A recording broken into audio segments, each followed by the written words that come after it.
was accomplished in your bye week? Well, I think bye week was a big focus early in the week for us as coaches on self-scouting and what we've done well, what we haven't done well. I think you try to grab the good and you fix the fixable, and what do we throw out? What do we keep doing? What do we got to get better at? That's kind of the focus internally. And then practice was just getting back to basics and fundamentals and running the ball better and trying to protect the quarterback better and doing things that we do better. And I think that's the biggest thing is you have a refocus, and you always focus on yourself, and then you start to look at the opponent a little bit more at the end of the week to grab a couple extra days. And I think that was accomplished last week. I thought our guys had a good week of practice. I mean, it was pretty physical for 3 days, and I think they responded in the right way. Now we need to go out and play well Saturday morning. I know better than to ask you what was the good and bad and what got thrown out. You're not gonna... Well, bad. We haven't been very good on third downs, and captain obvious. The games that we haven't been good on third down is the games that we've spent longer or more reps in third and long, 7+, which has a low percentage probability. We actually have been pretty good in third and long. If you want to go by percentages, like 24% and 29% in those two categories, we're seeing them too much. You're in it too much, which leads back to, whether it's a TFL on a 1st and 10 call and you're playing behind the chains. And so I think that was magnified more than any in the Arizona game, is just playing behind the chains and not playing as well on 1st and 2nd down. So, no. Some people might, point to the quarterback or offensive line or running backs. Has this kind of been a system-wide failure? Yeah.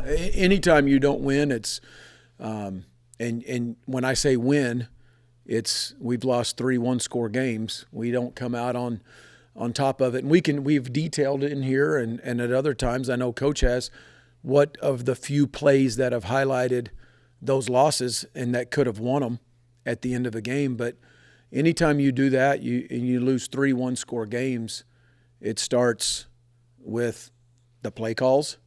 It is every position and every coach, and you own it. And every one of us have to be better, whether it's me choosing play calls that our guys do better or against the scheme, and flat out executing slide protection and gap protection and zone schemes and counter schemes, and from the quarterback to making some better throws, and some of it's fundamental and some of it was drops, and we all own it. We all have a hand in owning it. How much can a healthy Dylan Edwards help the running game? Anytime you have a starter back, tremendously. I mean, that's our starting running back, and we haven't had him for 4 games, 3 3/4. But yeah, he'll absolutely help the passing game. He'll help in the running game, and when you run it better, it opens up a lot more RPOs and opens up more shots downfield. Is having him, they've been keying on Avery in the option part of the offense, and they should. But now having him back, it's a much bigger threat. I think it's a threat in all the read game. It's a threat in the RPO game. Yeah, absolutely. He's a weapon, and he'll make our O-line better too. Jason Brown has been quite effective on gadget plays this season. Why do you think that's been? Well, if you can scheme it to where he's out in the field and in the middle of the field and opening up, he's fast. He's really fast, and I think at times that when those have presented themselves, our guys have done a really good job blocking for him, and those things have been set up, and he takes advantage, uses his natural ability. Are there any guys who we haven't heard a ton about that took advantage of the bye week and might see some more run going forward?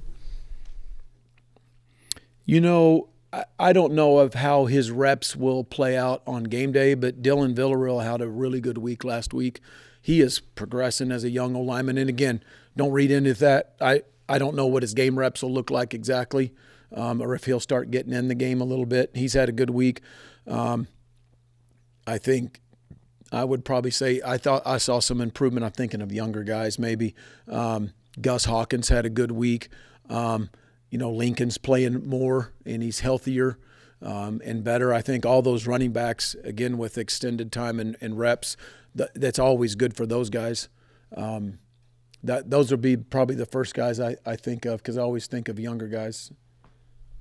What's happened to first possessions, whether it's the start of the game or the second half? Let me think of them. You got any particular? A lot of the first possessions haven't moved them in 3 and outs and those type of things. There's only 4 games, of course, but yeah. Is there any common thread? There hasn't been. I know I can think of a drop. I can think of an overthrow. I can think of a pressure. No, that's a fair question. Good question. There hasn't been a common thread. We absolutely need to start faster, and it's not just the first series; it's the first quarter. It's the first couple series and of the third quarter as well. You know, I think the third quarter in a couple games. You know, I remember Army was a post and then 3 and out, so a 4-play. I think we started. Well, I mean, it was 1 and done at Arizona. That was a good play. That was the Jace play. Yeah. So I mean, just execution. Yeah. Anything else you can say about Lincoln? Lincoln? Yeah. You know, he's a talented kid that, you know, I think when he got here this summer, I wish he'd have been here in January, but when he got here this summer, the guy worked extremely hard in the spring of learning, you know, just playbook and terminology to get here in the summer and jump right in. And then unfortunately got hurt, you know, right there at the beginning of training camp after just a handful of practices. I don't remember exactly how many, but not very many. And then he was out for a month. So a long time, and that's a developmental. I mean, he didn't have spring ball, so a developmental. And so credit to him for just the last 3 or 4 weeks of getting back on the field and learning everything that we do with those tight ends. And, you know, he played, I think, 13 snaps-ish, something like that. Friday night, I see that in his future, if not increased. But he's got a role, catches the ball really well. And he's, you know, I think he's learning how to block. He's just a true freshman out there blocking. Didn't do that much out in Goodland. Is his future as a tight end or a receiver? At least immediate future. You got a good tight end here already. Just playing. You know, we flexed him out, but there's a lot of things that you can do with him, from inline to flexing out and free releasing him, and he's getting better blocking. So I think his versatility gives us options. Chris said he wanted you and Joe to stick around last week just so we could talk strategy, hang out, schematics. Yeah, hang out at his house, whatever. No, we did not do that. Curious, how much time did you guys spend talking ball as a group? All week, all the way. I left the building at 3:00 on Friday to head to a high school game out of state, and so early that morning all the way to 3, but Monday through 3:00 on Friday we did. So all week. How often are you seeing Avery keep plays alive to where you'd like to see him run when he's maybe looking to push the ball down? I love it when he runs, and everybody else does too. So, you know, everybody likes big completions, and there's a fine line between balancing that up of man just cutting it loose and running every time versus I'm out of the pocket in a controlled scramble with my eyes up. And, yeah, I mean, I think his legs are a weapon. He needs to use those and be aggressive in using that. Anything else? This might not be the right way to say it. Is he overthinking that, or he's just not decisive enough?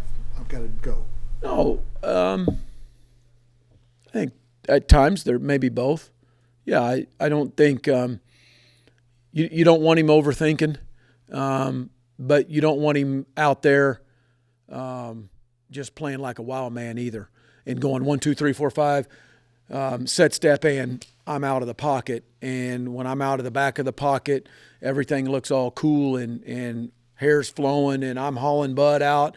Well, try being that right tackle or that left tackle blocking the guy and your quarterback's out behind you, and that's where holding calls happen.